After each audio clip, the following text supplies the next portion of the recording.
Hi, and welcome to Quick Physics with Yael. Today, we are looking into forces problems. When we have a force equals mass times acceleration.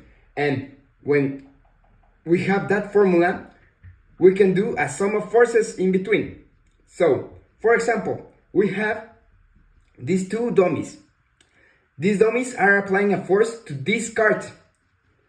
The force on the left will be less than the force in the right since, well, in this case, our dummies are different sizes. One is smaller, one is bigger. So the force of the bigger one will be bigger and the force of the smaller one will be smaller. So the applied force to the left will be smaller, the applied force to the right will be bigger. To which side will it move? To the bigger one. Here we can see that the bigger force, that is the one in the right, is 100 newtons and the force on the left is 50 newtons. So making the sum of forces 100 minus 50 equals 50. 50 newtons is the force that's being output to this problem, in which we have 100 newtons and 50 newtons, one to the right and the other to the left. So, knowing this, we pass to the other exercise, in which we have now only one dummy and a mass that we want to move. The mass is 50 kilograms. If we input 15 newtons of force, the car will start to move. Here we don't have friction, but we will take a look on friction in a bit. So, as the force is being applied, its speed increases. If we add more force, it will be more fast.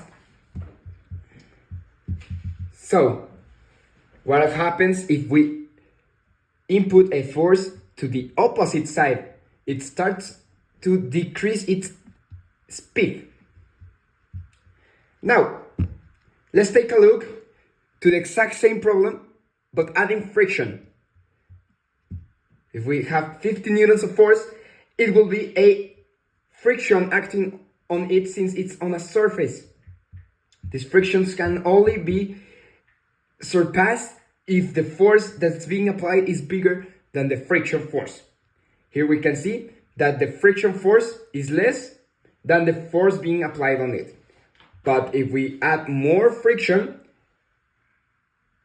the force is bigger on this side than the force in this side. So the box will start to decrease its speed until it gets to a stop. So now that we know this, we can also look at acceleration with friction.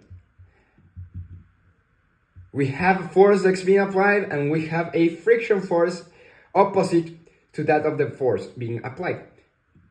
Its acceleration will start to increase as the force that's being applied is bigger than the friction force.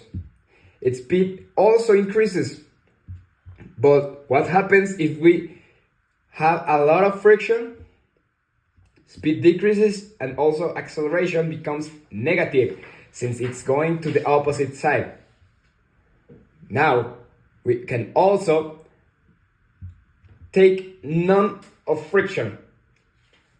With friction being cancelled, our box starts to increase its speed and acceleration exponentially, meaning that the force is surpassing friction since there's no friction.